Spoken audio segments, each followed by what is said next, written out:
Welcome everybody for another video. This time I'm bringing you a Whitewoods Runick deck that I really like. I've also seen a few lists from NA and EU, and I have made some changes to them.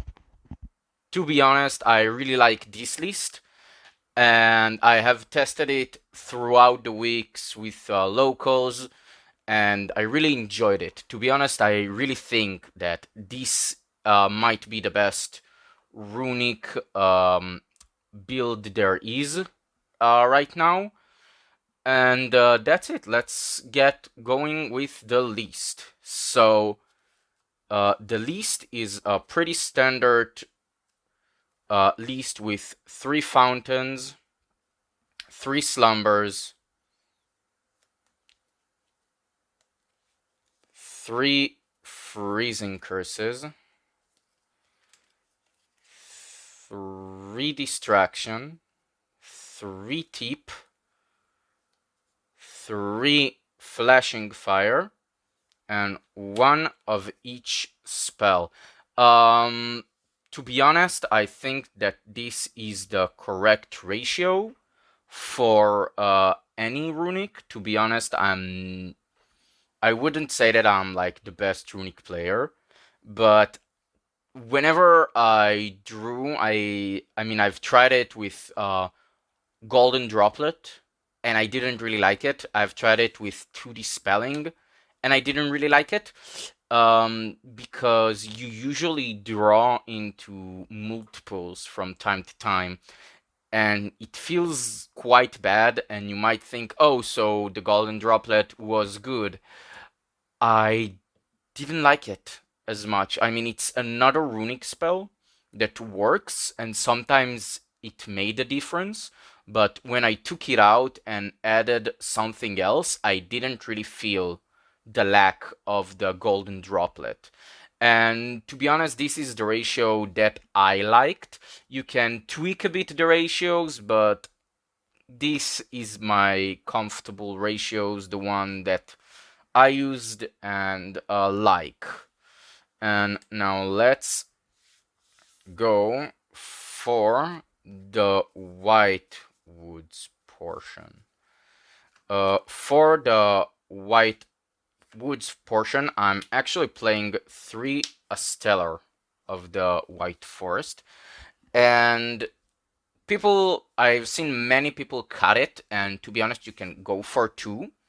The reason why I liked it as a 3, because technically you have only like 6 normal summons, which is fine in my opinion, especially when you can discard her and then reoccur her back from the grave. Yeah, I mean, to be honest, most of the time what I did is when I saw her and Sylvie, I just discarded her, normal Sylvie, and she was such an amazing extender. And I don't understand the people who cut her off, because she is a full combo by herself and an extender, and she also reoccurs herself, so she's also a follow-up, which is just amazing. And then I'm playing 2 Elisette.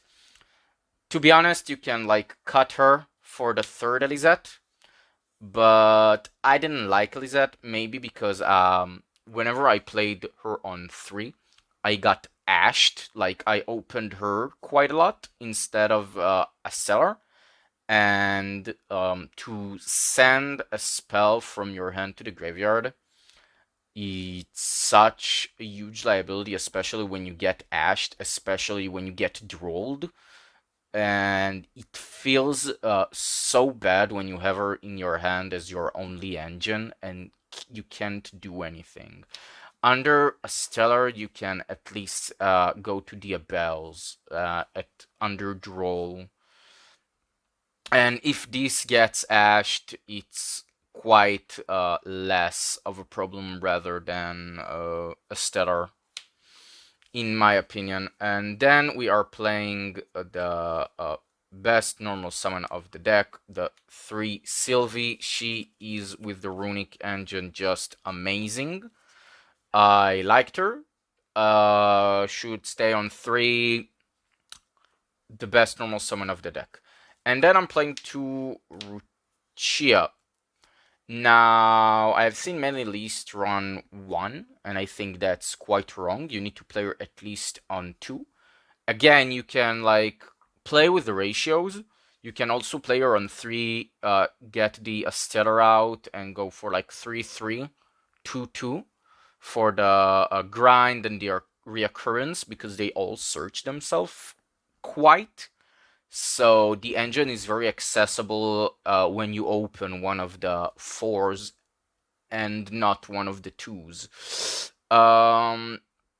And yeah, to be honest, I wouldn't run her on 3. I might actually try for the, like, get rid of the Astellar and go for a 3-3-2-2. But I really liked it. She is good for the grind, she's good for the follow-up because she lets you just draw, especially when you, like, discard so much with the deck. You can just pretty much, if you go uninterrupted, you can just draw, I think, like 7, which is just amazing. You can just discard the runic spells for to draw, and then activate another runic spell to summon or to do the like a slumber, and then you can just return that, and you draw practically like infinite draw power. Like, draw is so good against this deck, but most of the time, since you have the runic engine to rely on, you can play in the draw phase, and if you get drawled, you would still be able to play through the runic engine.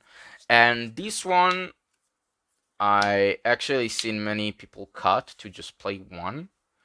I like the tails, especially if you're running Way of the Sylvie. And if you, let's say, draw the decent the trap, you still have like a way to bait the Ash if needed. And it's a really good discard off of Yugin, and I really like it. I mean, most of the time I would just like discard it and like normal summon her, and add like the trap,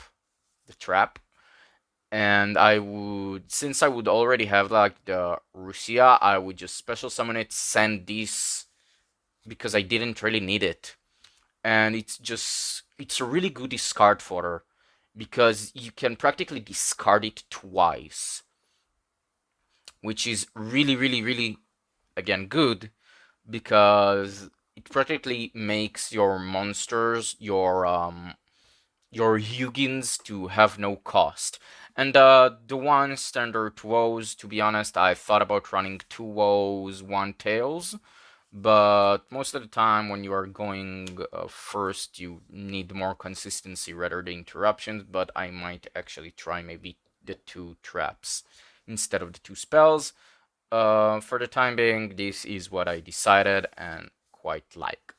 Now, I still had space for non-engines, and I've decided to play board breakers rather than hand traps. The only hand traps that I'm playing is the one of Vader, since she is searchable, and if you drew too much of your engine, at least you can rely on at least one more layer of interruption. Then I am playing 1 talent. I used to run 2, to be honest, and I didn't like it, to be honest. The 1 talent could also be like a cold buy, but most of the time I drew whenever I like played with the 2 talents, since you draw so much with the deck, sometimes you don't get interrupted and you just keep it in your hand without anything to do, and you can also like activate the talents, do something, and then draw again into the talents. It's a recyclable spell that in the end I drew into it more than I can count, and This is why I'm running it on one. You can actually go for it too, but I didn't really feel anything lacking with the one.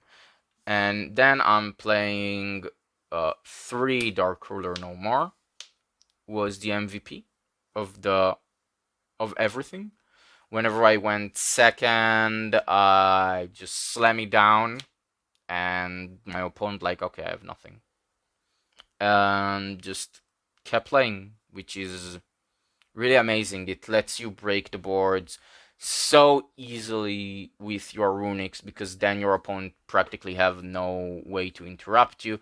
I mean, to be honest, since there are many snake eyes that have effects into graveyard, and even Ubel, this card is not as good, but because you can bait so much with the Runic engine, this card actually becomes so good from time to time because it forces at least two interruptions if they want to negate it. Let's say with the disarray, you can just activate it. They'll have to like flip something. They'll do like a quick effect, something, and then they'll try to negate it. So it would like force two interruptions out of nothing if they really want to negate it. And then the three evenly matched. Again, MVP. Whenever I played it, I to draw these two would practically means like an FTK. Like you would like go this, and then you would just break the board. And if you're going first and draw this, you can always discard them.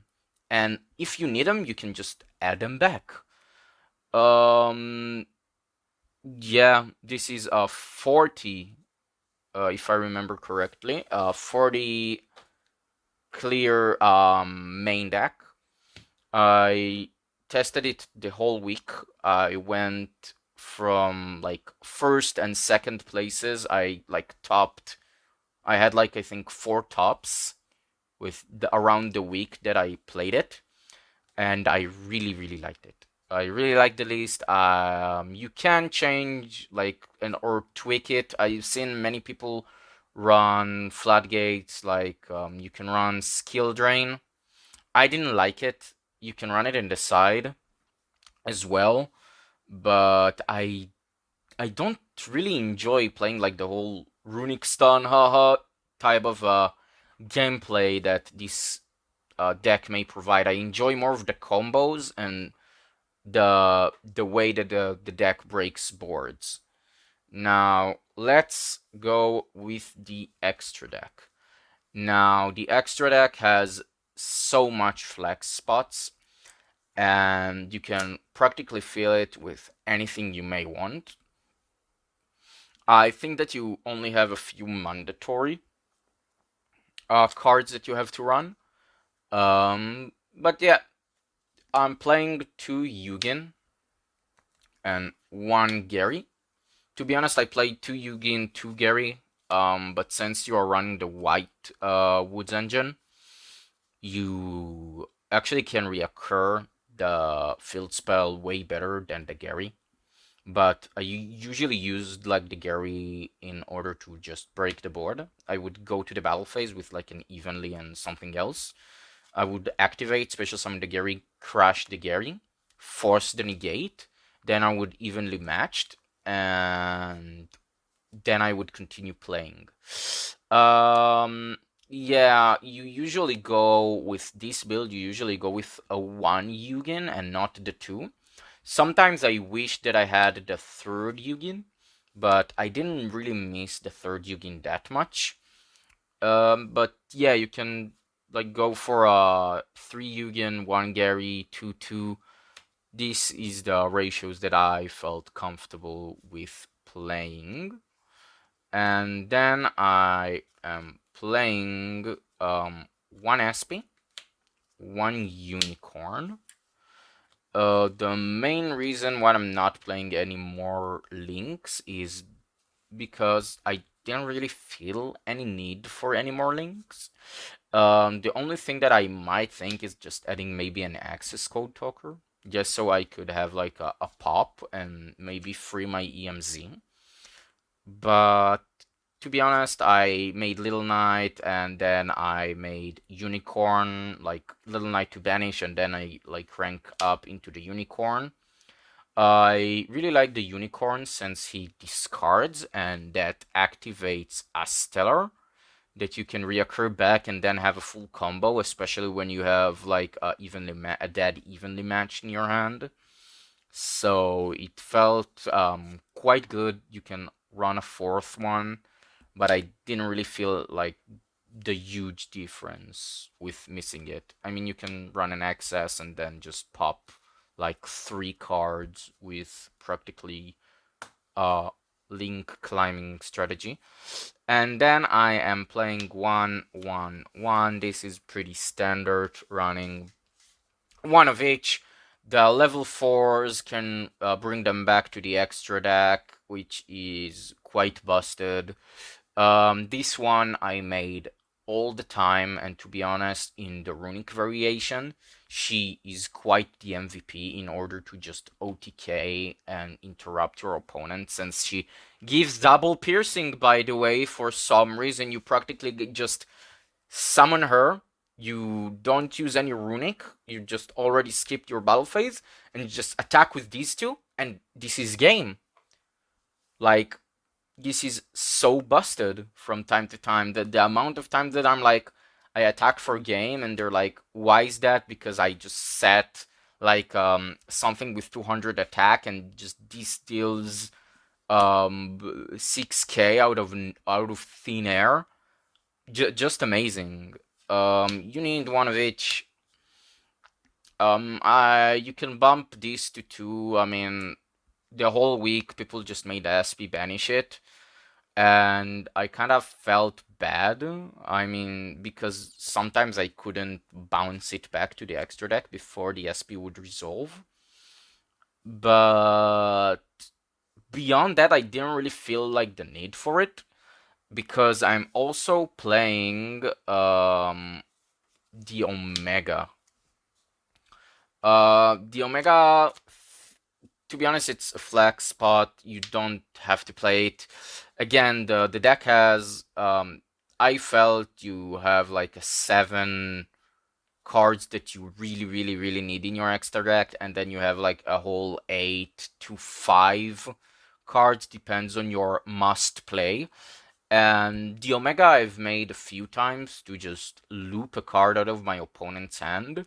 Especially it comes up on the grind because you can just, in your standby, just put back something that was banished. And if it like went to the graveyard, you can recycle it. It's really good for the grind. Sometimes I wish it was something else, but with the Synchro 8, like that generic that can do quite well, I liked it. And the other Synchro 8, I'm running Scarlight for time. Came up a few times. It's quite good. I mean, it's Scarlight. It's a time card. You have to play it sometimes in order to win in time because you lose quite a lot in time, especially in 45 minutes when your opponent can take around 30 minutes to actually play.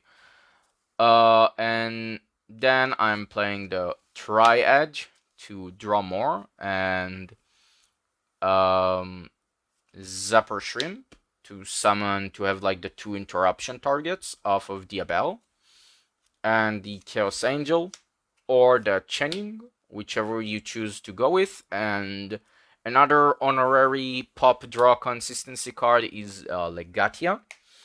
Legatia is usually you make it with a level 8 and Diabel to just get her off the board and go for it, draw pop, and then you can just make Diabel again with to just bounce another. You can special summon a level 2 and go with the whole combo all over again.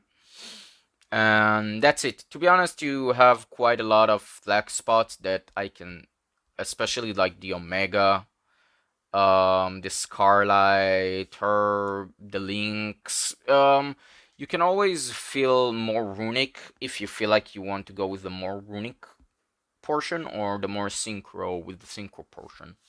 But overall, I really like this list, and this is why I am shouting it out today. And this is aside mostly of hand traps, because whenever you would go first, you have like six dead cards that you need to replace. So I am playing three Ash Blossom that usually you would draw whenever you would go first or even second. I mean, if you play against branded, you would side this in. Just Ash the branded fusion, it's practically the FTK against it. Droll for anything else, I would usually side it going second if I felt like the deck is too much for me to handle. But I never drew it. I never drew it. It always was my sixth card for turn, and I didn't like it. I mean, you don't really want it in your Runick to begin with. Three Nibiru. This one would usually like replace. I went with these usually because I would end the board with Diabel and Espy, which is not the best board that this deck can provide, in order to just play around certain hand traps like a Nibiru. And most of the time, it was actually the correct call because Nibiru actually became much more popular this meta. And usually, you like SP Banish, this one would be in the graveyard. And if you would see your opponent like comboing off, you would like, okay, whatever, I'll just give my Chaos Angel off to just wipe the board.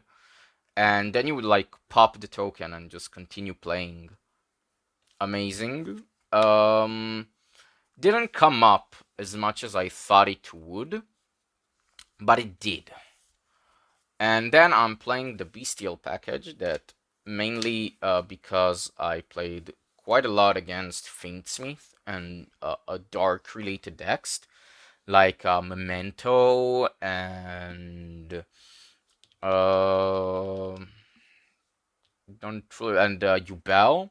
So these cards were actually amazing because uh, these are like a Chaos Angel of themselves. You literally just special summon Magnemite. If your opponent has like a Phantom already, they would have to Phantom it like twice because you would like Magnemite, they would negate, you would let them continue combo off, and then Magnemite again. And again, they will pop it. And because, I mean, you can like special summon this, normal summon every level 4 tuner, or even go for a Gary, synchro them both off to Chaos Angel, and just why and just banish like two cards of your opponent, especially with like it's a Druid Swarm, not the Magnemite. You would like Druids, chain 1, chain 2, this one would send. Just amazing. And the three are a Cosmic Cyclone. To be honest, you can. To be honest, these could also be like a Skill Drain or any type of Floodgate. I just don't like playing Floodgates as much, especially in Runic decks, since it feels so much of a Runic stun variation, and in the end, the side deck is to the preferred local play to the locals. So yeah, in the end, this is my list. I hope you guys enjoyed. I really like testing the deck, and to be honest, I think that this is the variation that I will play for the entire format. Not that there is a lot of time for it since the ban list is coming, but I do think that the Runick White Forest would be like the best Runick variation in my opinion. Well, guys, I hope you enjoy this video. Leave a like, subscribe, comment if you want any more content, and I'll see you guys in the next one.